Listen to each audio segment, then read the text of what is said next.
Good morning student. आज हम हिंदी पाठ 16 दृढ़ निश्चय सरदार पाठ पढ़ेंगे। बच्चों, इस पाठ के माध्यम से हम हमारे देश को आज़ादी दिलाने वाले स्वतंत्रता सेनानी जो हुए हैं उनमें एक नाम जो प्रसिद्ध है वल्लभ भाई पटेल, उन्हीं की जीवनी के बारे में पढ़ेंगे। दृढ़ निश्चय सरदार।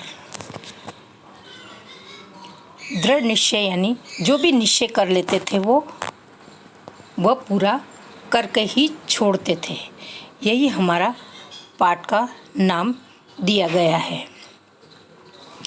बच्चों, सरदार और लौह पुरुष के नाम से प्रसिद्ध वल्लभ भाई का नाम बड़ी श्रद्धा और आदर के साथ समूचे देश में लिया जाता है। समूचे यानी पूरे देश में।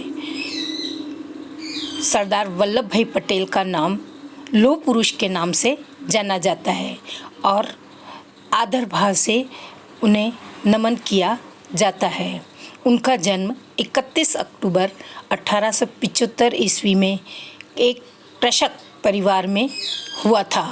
कृषक यानी किसान के परिवार में हुआ था। गुजरात के बोरसद तालुके के करमसद गांव में श्री झवेर भाई के घर में हुआ था। उनके पिता का नाम झवेर भाई था और गांव में उनका जन्म हुआ था। इनके पिता श्री झवेर स्वतंत्रता संग्राम के एक वीर सैनिक थे। स्वाभिमान और देशभक्ति इन्हें अपने पिता से विरासत में मिली थी। विरासत में यानी अपने पितरों के द्वारा प्राप्त की धनराशि। तो उन्हें स्वतंत्रता संग्राम की जो देशभक्ति और स्वाभिमान के जो गुण हैं उनके पिता से ही मिले थे। 1931 ईस्वी में उन्होंने बैरिस्टरी पास की। बैरिस्टरी का मतलब होता है बेटा वकालत पास की थी। 1920 ईस्वी में वे असहयोग आंदोलन में कूद पड़े और फिर देश की राजनीति पर लौह पुरुष बनकर छा रहे।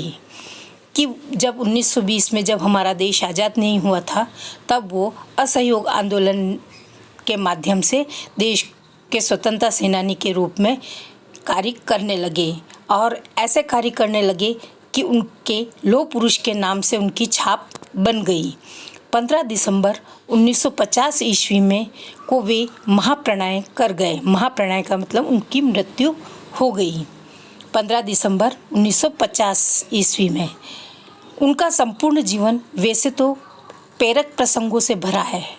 प्रेरक यानी हमें शिक्षाप्रद प्रसंगों यानी कई घटनाओं से भरा पड़ा है, लेकिन हम यहाँ उनके जीवन का एक प्रसंग ही बताने का प्रयास करेंगे कि उनके जीवन की एक घटना को यहाँ आपके सामने बताते हैं। स्वतंत्रता प्राप्ति के बाद सरदार पटेल स्वतंत्र भारत के प्रथम गृह मंत्री बने। जब हमारा देश आज़ाद हो गया तो सबसे पहले वो हमारे देश के प्रथम गृह मंत्री बने। उन्होंने सर्वप्रथम देशी रियासतों को भारत में मिलाकर और भारत को संबल बनाया। देशी रियासतों कि हमारा देश जो छोटी छोटी रियासतों में बटा था उनको सबको एक करके उन्हें संबल बनाया। संबल यानी ताकतवर बनाया। यह एक बड़ा कठिन था क्योंकि सब रियासतें अलग अलग थीं। किसी की कोई मांग थी, किसी की कोई मांग थी, लेकिन सबको एक साथ जुट करके उन्होंने अपने देश को संबल बनाया। यह एक बड़ा कठिन और दूरदर्शिता का काम था। वे देश को संगठित और शक्तिशाली देना चाहते थे। वो देश को शक्तिशाली बनाना चाहते थे, इसलिए उन्होंने ये कार्य किया कि छोटी छोटी रियासतों में बटे रहेंगे तो फिर अंग्रेज़ लोग किसी न किसी को भड़काकर हमारे देश पर राजी करने को तैयार हो जाएंगे। इसलिए सबसे पहला काम यही किया कि पूरे देश की रियासतों को एक बनाकर शक्तिशाली बनाया गया। वे स्वाभिमानी व्यक्ति थे। वे अपने स्वाभिमान को कभी ठेस नहीं पहुंचाना चाहते थे।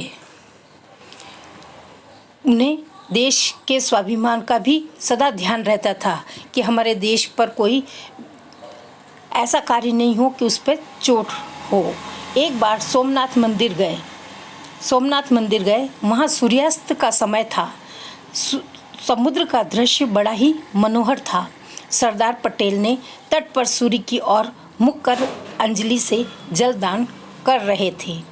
बच्चों, जब हम शाम के समय घूमते हैं और समुद्र के किनारे जाते हैं तो वो दृश्य अलग ही दिखाई देता है कि सूर्य का अस्त होना और उसकी प्रकाश जब पानी पे गिरती है तो हमें बहुत ही अच्छा दृश्य दिखाई देता है। तो उस समय सूर्य अस्त हो रहा था, तब उन्होंने सूर्य की तरफ मुँह करके अंजलि यानी हमारे दोनों हाथों को मिलाकर जो बनती है वो अंजलि कहलाती। उससे उन्होंने जल दान किया, जल को चढ़ाया सूर्य के। तीनों बार जल चढ़ाते समय उनका ध्यान समुद्र के प्रतिबिंब होने वाले सोमनाथ के मंदिर भंग मंदिर की ओर गया। जब वो अंजलि में चढ़ा रहे थे तब उन्होंने जो समुद्र के अंदर जो सोमनाथ मंदिर की परछाई पड़ रही थी उस पर उनका ध्यान गया। तीनों बार उनके मुंह से निकला, मैं इसका पुनः निर्माण करूँगा। पुनः निर्माण क्योंकि वह मंदिर खंडित हो रहा था, इसलिए उनके मुंह से निकला कि मैं इसका पुनः निर्माण करवाऊँगा। लौह पुरुष सरदार पटेल ने लाखों भारतीयों की भावनाओं को सम्मान करते हुए सोमनाथ का जीर्णोद्धार करवाया। उन्हीं के सक्रिय सहयोग से भारत का मान बिंदु सोमनाथ का प्रसिद्ध मंदिर आज गौरव से मस्तक उठाए स्वाभिमानी की कहानी सुना रहा है कि उनका जीर्णोद्धार कराने के बाद वह सोमनाथ का मंदिर आज अपने स्वाभिमान की कहानी सुना रहा है। दुर्भाग्यवश मंदिर पूर्ण होते समय सरदार पटेल दिवंगत हो गए। कि दुर्भाग्य यह था कि जब सोमनाथ मंदिर का कार्य समापन हुआ तभी उनका देहांत हो गया। दिवंगत यानी देहांत हो गया। तब तत्कालीन राष्ट्रपति डॉक्टर राजेंद्र प्रसाद जी ने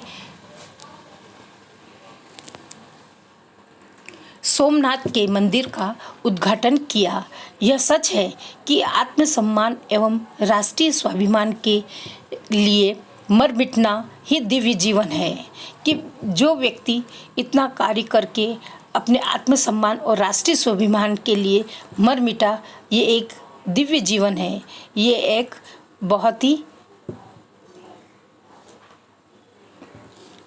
अच्छा जीवन है। सरदार पटेल ने बड़ी समझदारी और दूरदर्शिता का परिचय देते हुए सोमनाथ मंदिर का पुनः निर्माण करवाया और सरदार ने हमें एक मार्ग दिखाया है कि हम राष्ट्रीय स्वाभिमान को किस प्रकार सुरक्षित रख सकते हैं। ये उन्होंने डॉक्टर राजेंद्र प्रसाद ने अपने भाषण में कहा और हमें उनके पद चिन्हों पर चलकर उनका अनुकरण करते हुए इस दिशा में सचेष्ट रह कर निरंतर कार्य करते रहना चाहिए। यही उनके प्रति सच्ची श्रद्धांजलि कही जा सकती है। बच्चों, यह आपको समझ में आ गया होगा। धन्यवाद।